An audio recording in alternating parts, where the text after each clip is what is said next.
बलराज कुशवाहा की तरफ से 50 रुपए मैया के चरणों में समर्पित है। मां उनके जीवन में सुख शांति लाएं, खुशियों की बौछार है। प्रथम गुरु को वंदना, दूजे आदि गणेश, तीज माते शारदा कंठ करो प्रवेश। प्रभु गणेश अब कृपा करो, मैं हूँ मूढ़ अज्ञान, हाथ रखो मेरे सर पर, देव मुझे अब ज्ञान, देव मुझे अब ज्ञान, रास्ता मुझे दिखाओ, जो भक्ति में कमी पड़े उसी को बतलाओ। श्री गणेशाय नमः, श्री गणेशाय नमः, श्री गणेशाय नमः। एक बार बोलो गजानन भगवान की जय।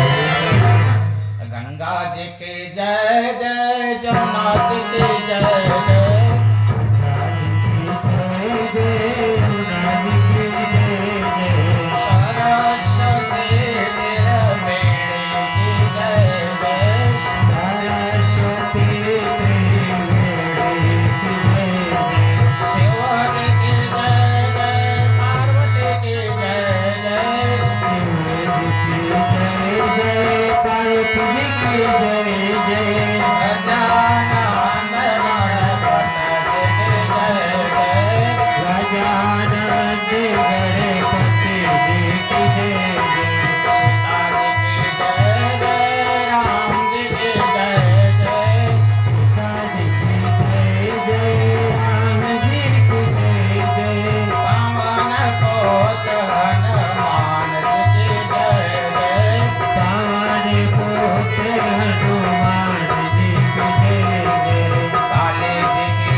राजेंद्र जी यादव जी के तरफ से 20 रुपए मैया की चरणों में समर्पित है।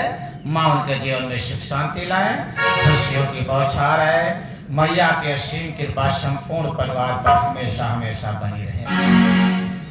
तो आज आप लोगों को भगवान का एक नया नाम बताएंगे। अपना नाम बताएं।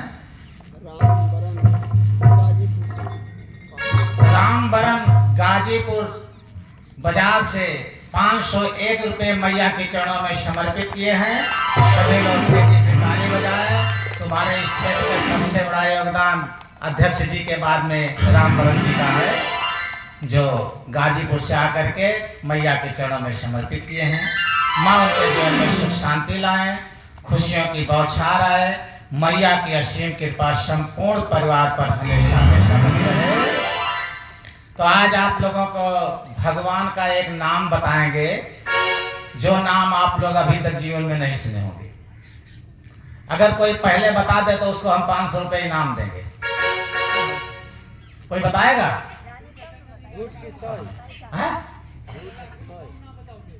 नहीं, नया नाम बताएंगे, वो लाखों में से नहीं है, उससे भी अलग है। और अगर कोई पहले बता दे तो उसे हम 500 देंगे,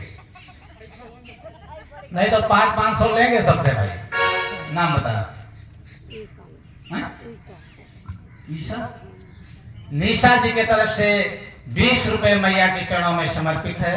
मां उनके जीवन में सुख शांति लाए, खुशियों की बौछार आए। मैया के असीम कृपा संपूर्ण परिवार पर बने रहे। तो बोलो, कोई बताएगा? 500 लेगा कोई? तो हम लेंगे 500 सबसे। चलो, अगर हम बता देंगे उसके बाद अगर कोई कहेगा कि हम जानते थे पहले, तब भी बाजी मान जाएंगे। ठीक है? नहीं, सही सही बोलना, झूठ ना बोलना। हाँ हाँ मिल जाएगा, लेकिन सही सही बता दे कि मैं पहले जानता हूँ ये नाम, तब झूठ नहीं बोलना। एक जगह हम जप करा रहे थे, ठीक है? तो कौन सा जप था? जय रघुनंदन कांस निकंदन देवकी शरणम।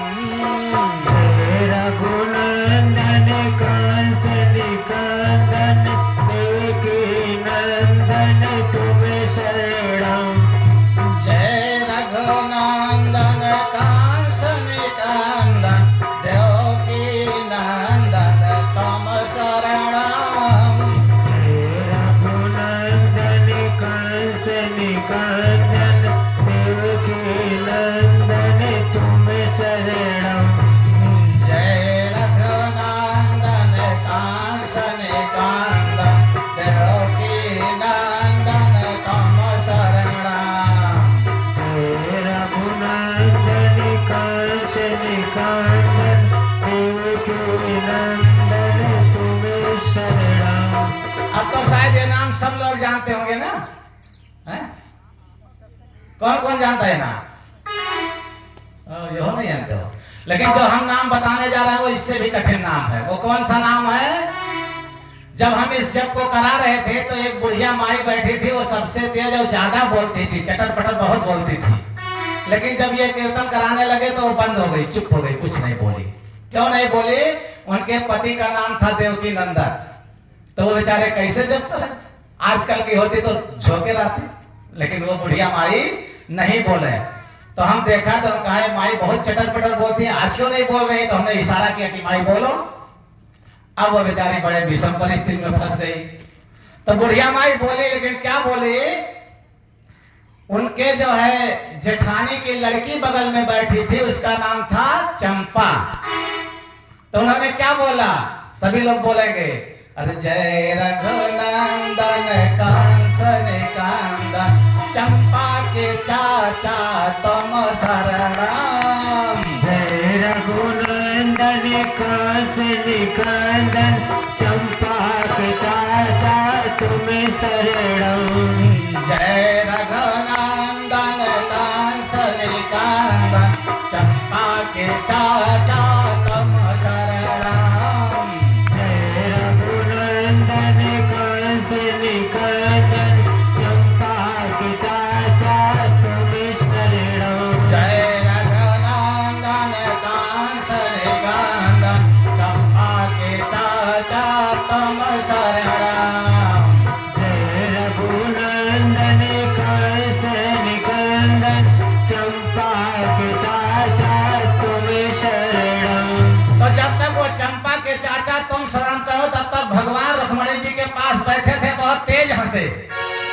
माता जी ने पूछा, प्रभु आज आप इतना तेज क्यों हंसे? कहीं दुनिया में मेरा एक नया नाम रखा गया है, जा रहे हैं ऐसे भक्त का दर्शन करने। माता जी ने कहा हम भी चलेंगे, अगर कोई नया भक्त आपका है तो हम भी चलेंगे दर्शन करने। अब वो दोनों लोग तैयार हो गए। कहा?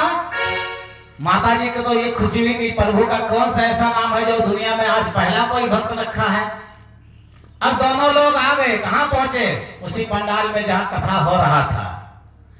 अब जब में आराम से बिल्कुल शांति से बस यही चल रहा है, जय रघुनंदन कंस निकंदन चंपा के चाचा तुम शरणम।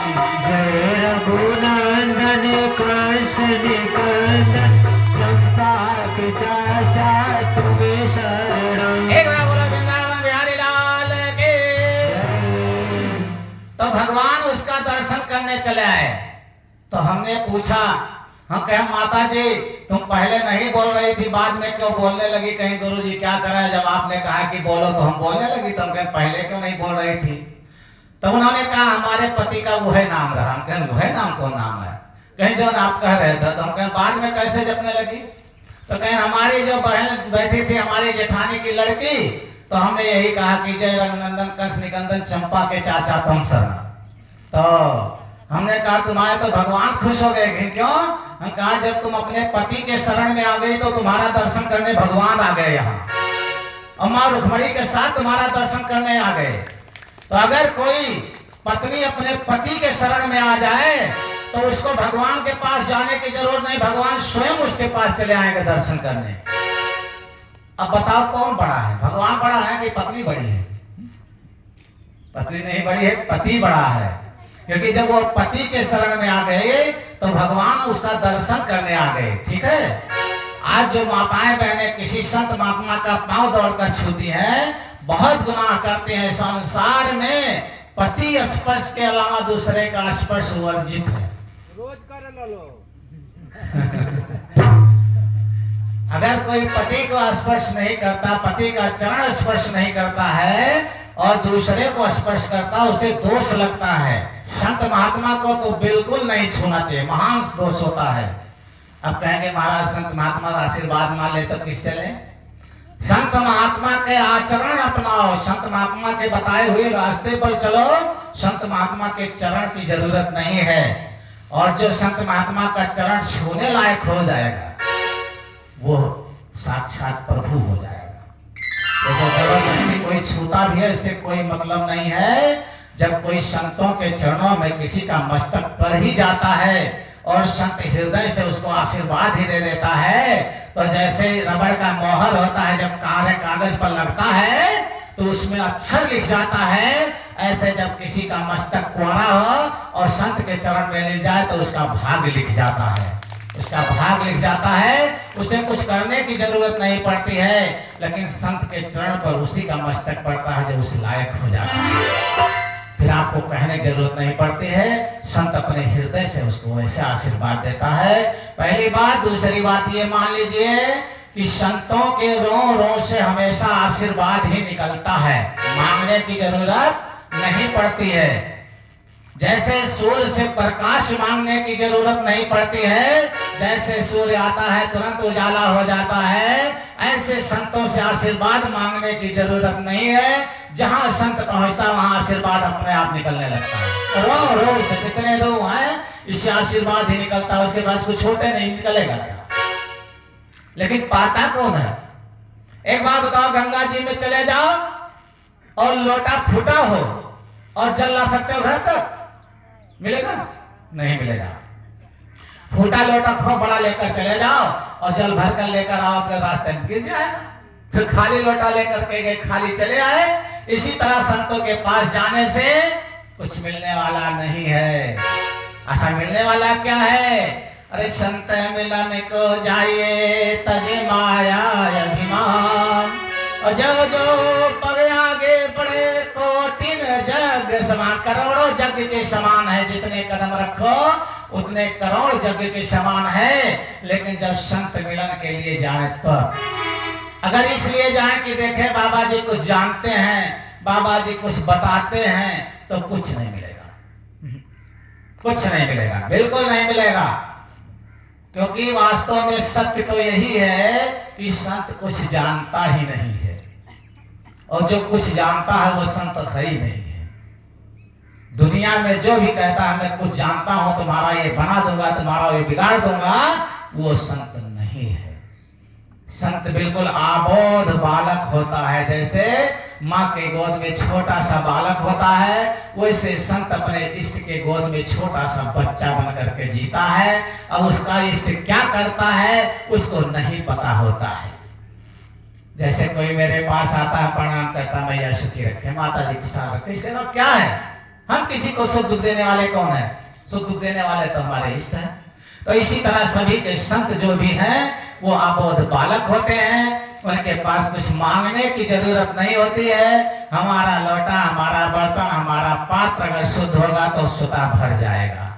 हमें शुद्ध होकर के जाने की जरूरत होती है, लेकिन हम शुद्ध होकर के नहीं जा पाते हैं और कुछ मिलने की उम्मीद रखते हैं, ये गलत है। इसीलिए सभी लोग किसी भी संत के पास जाएं तो ये देखने मत जाए कि देखें बाबा जी को जानते हैं कि नहीं जानते हैं। ठीक है?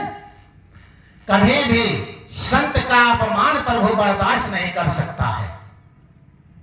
लेकिन होता है संत का क्षमा श्राप से भारी। संत हमेशा क्षमा ही करता, कभी श्राप नहीं देता है, और जो श्राप देता वो संत नहीं होता है। जो चमत्कार दिखाता वो संत नहीं होता है। संत वही होता है जो अबोध बालक होता है। उसको जो है ये नहीं ज्ञान है कि हमारा मालिक क्या करेगा संसार के साथ। वो केवल रोता है। संसार में कोई अच्छा हो या बुरा हो, संत सबका भला चाहता है। संत क्या चाहता है? सबका भला चाहता है। चाहे जैसा जो कोई हो, उसी को संत कहते हैं। संत अगर किसी का अनभल चाह लिया तो वो संत नहीं होता है। इसलिए सब लोग संतों से अपने भला की उम्मीद करो, संत से कभी अहित की उम्मीद ना करो, संत से कभी परीक्षा लेने की उम्मीद ना करो, संत को जानता है क्या नहीं जानता इसकी उम्मीद ना करो।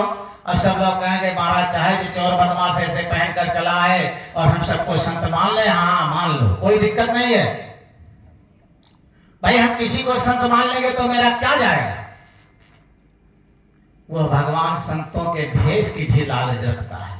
अगर कोई संत के भेष में आया है तो वो चोर होगा तो वो चोर का फल पाएगा, लेकिन मैं संत मान कर गया हूं तो मुझे संत का फल मिलेगा।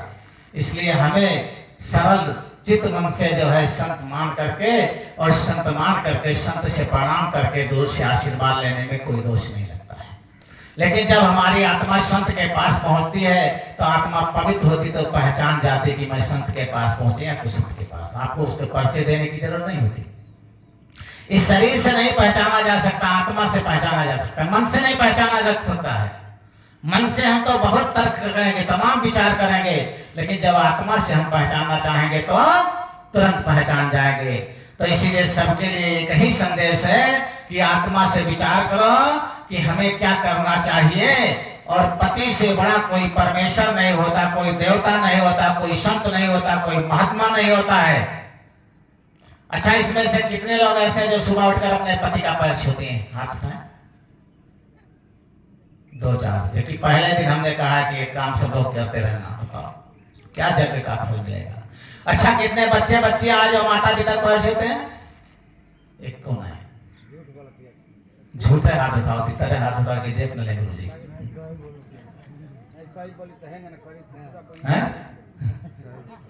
ऐसा है, ये सब जो है संसार में आशीर्वाद जो अपने माता पिता संत सतगुरु के आगे घुटना टेकता है उसको संसार में किसी आगे झुकने की जरूरत नहीं पड़ती है। इसीलिए जब हम किसी का आशीर्वाद लेते हैं तो हमारे साथ अक्षय फल मिलता है। ऐसे जगह पर काम आता जहां हम नहीं सोच सकते हैं। हीरा बनाया है ईश्वर ने हर किसी को, पर चमकता वही है जो जौहरी के पास जाता है। हीरा जो है, जैसे एक हीरे का कण इतना बड़ा अपने घर में रखा रहा है, उसको नाक में पहन सकते, कान में पहन सकते, नहीं पहन सकते ना, गले में पहन सकते, नहीं पहन सकते। वो जब जौहरी के पास जाता है, सोनार के पास, उसको गढ़ करके गहना बनाता है, तभी पहन सकते हैं। इसी तरह से ये हीरा जो मिला है मानव का जीवन, ये जब तक सत्संग में नहीं जाएगा तब तक चमकेगा नहीं। कितना भी टंट पंट कर लो, कितना भी लाली लिपस्टिक लगा लो, कितना भी काजल तेल लगा लो, लेकिन ये चमकने वाला नहीं है। ये चमकेगा जब सत्संग में जाएगा तभी चमकेगा, उसके अलावा कोई नहीं है। तो इसीलिए सभी लोग हर पल ईश्वर को याद रखो। जो हम जिंदगी भर में नहीं कर सकते वो परमात्मा एक पल में कर सकता है। जो हम करते करते जिंदगी भर परेशान हो जाएंगे और चाहे कि कर ले, नहीं कर पाएंगे, लेकिन परमात्मा कब कर लेगा? एक पल में कर सकता है। तो क्या जरूरत हमें जिंदगी भर मरने की? हमें परमात्मा पर भरोसा करने की जरूरत है। अगर इंसान शिक्षा के पहले संस्कार और व्यापार के पहले व्यवहार सीख ले तो कभी फेल नहीं होगा। और शिक्षा के पहले संस्कार क्या है? जो बच्चे सो करके उठते हैं, माता पिता भैया भाभी दादी दादा चाची चाचा का पैर छूते हैं, सबसे आशीर्वाद लेते हैं, उसके बाद नित्य क्रिया करते हैं, स्नान करते हैं, तब विद्यालय जाते हैं, उनको विद्या आएगा। और जो बच्चे जब 4 बार माई धड़काती हैं, सो नहीं देते जगाएगी, वो क्या पढ़ेंगे बताओ? तो इसीलिए संस्कार हो गया। और बिजनेस के पहले व्यवहार। अगर जिस आदमी को 10 आदमी पहचानते हैं वो दुकान खोलकर बैठ जाए तो कहाँ गाय लग जाएगी। और जैसे कोई जनता ना है तो 10-6 महीना बैठे इंतजार करी तब तक कोई घाटा लागी बन के बन जाए। तो इसीलिए अगर जीवन में हम पहले व्यवहार सीख लें तब बिजनेस करें तो अच्छा होगा। अगर हम संस्कार सीख लें तो विद्यालय जाए तो अच्छा होगा। ये हमारे जीवन का है। और जो भगवान से पहले माता पिता को पहचान ले जिंदगी में, उसे कभी कठिनाई नहीं आएगी। जो भगवान से पहले माता पिता को पहचान ले, उसे भगवान को पहचानने में देर नहीं लगेगा।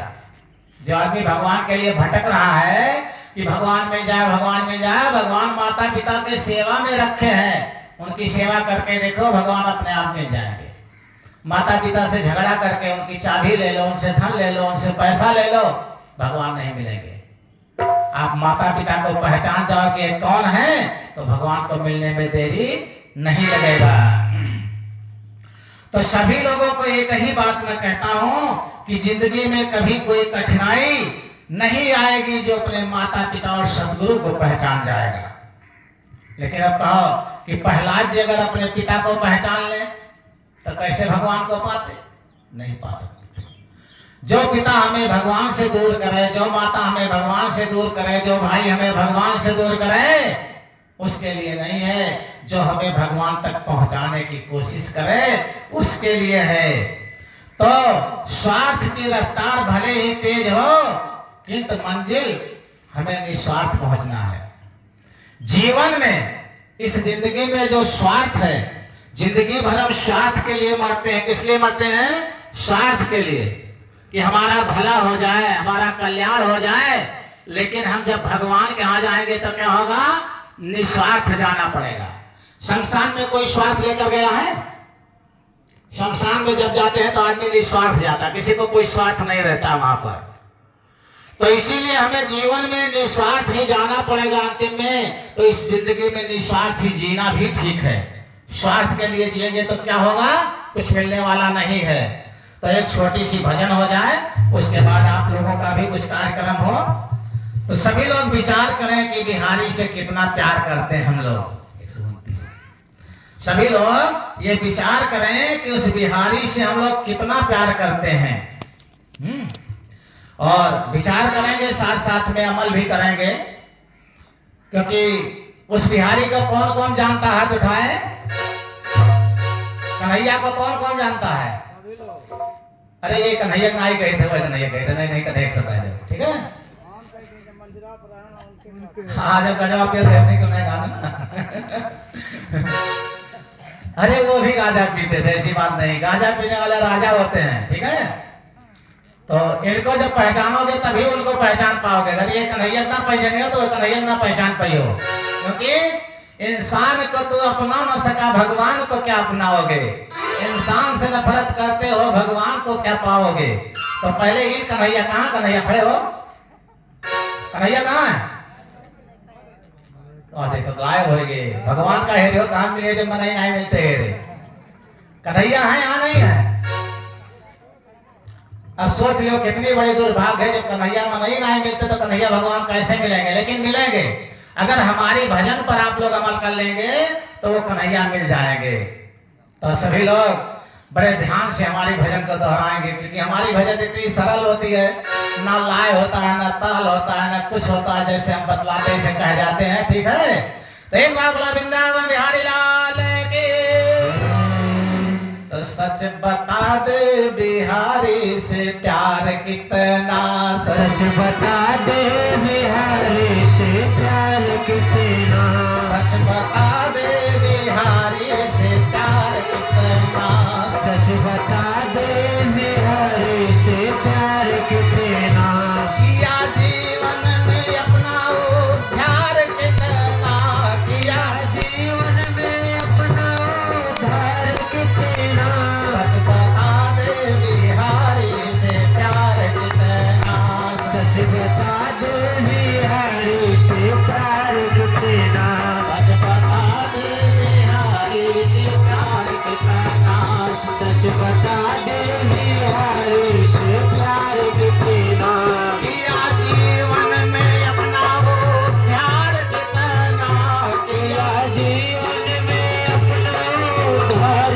कितना, सच बता दे बिहारी से प्यार कितना, सच बता दे बिहारी से प्यार कितना, लोभ लालच में तेरी जिंदगानी गई, लोभ लालच में तेरी जिंदगानी गई, तेरा बचपन गया यार जवानी गई, तेरा बचपन गया और जवानी गई, लोभ लालच में तेरी जिंदगानी गई, लोभ लालच में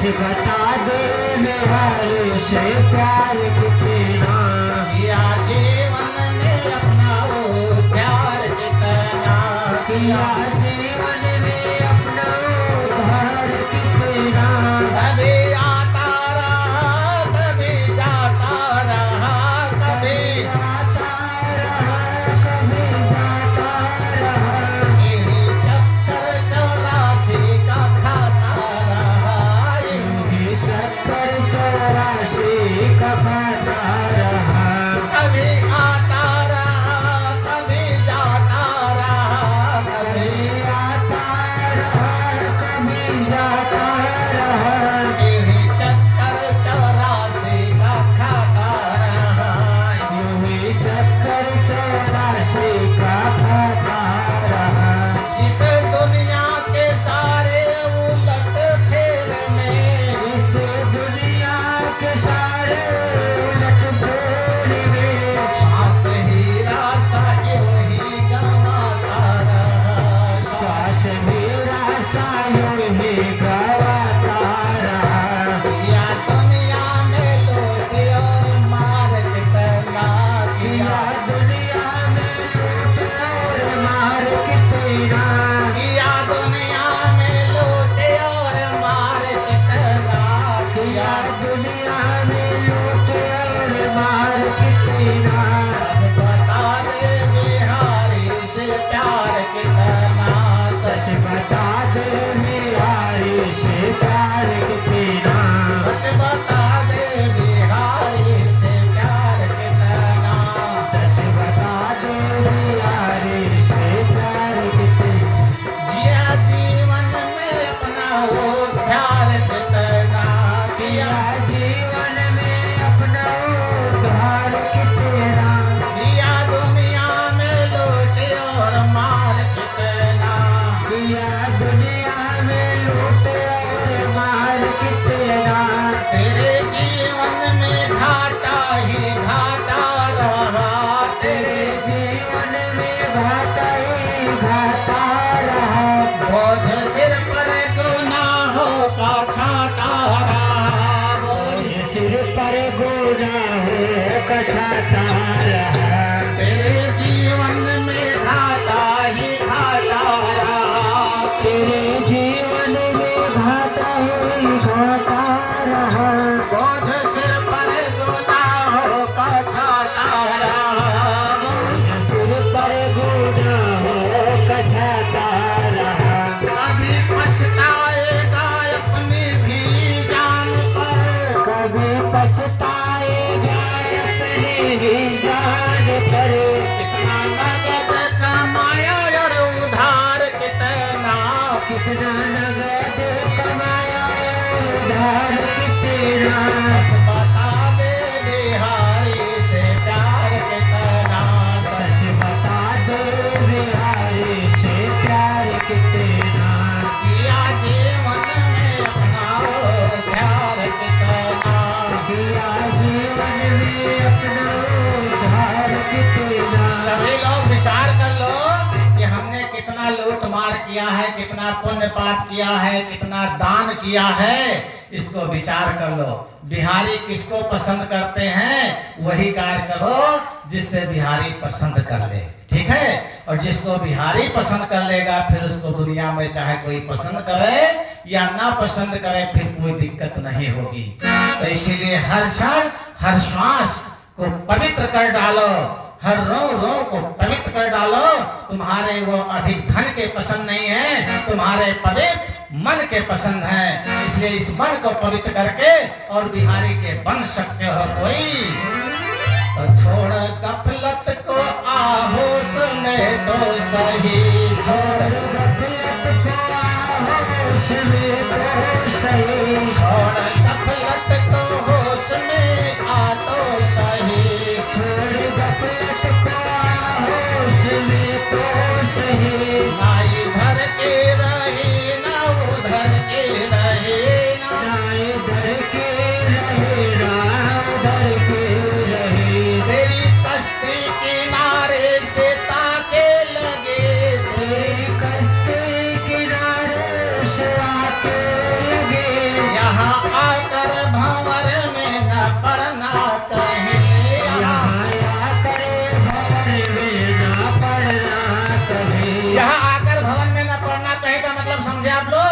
इस संसार में कहीं फंस ना जाना इस मोह माया में कि हमारा पत्नी, हमारा बच्चा, हमारा बेटा है, हमारा मकान है, हमारा घर है, हमारा बैंक का खाता है, इसको अपना मत मानना। नहीं तो यहाँ आकर भंवर में, ये भी भंवर में डूब जाओगे तो ये लालच हो जाएगी। ये हमारी शरीर है, ये भी एक लालच है। ये याद रखो, हमको इसको छोड़ना है। बीवी बच्चे, परिवार, घर दौलत, बैंक अकाउंट, बैंक खेती, खेत पास सब छोड़ना है और इस शरीर को भी छोड़ना है। जिसको यह ज्ञान रहेगा उसको प्रभु के चरणों में जाने से कोई रोक नहीं सकता है। तेरी कश्ती किनारे से आके लगी, तेरी कश्ती किनारे से आके लगी, आया कर भंवर में न पड़ना कहीं, यहाँ आकर भंवर में न पड़ना कहीं। तो नहीं पढ़ोगे तो क्या करोगे? अरे किया अपने तो उन पर न छावर कितने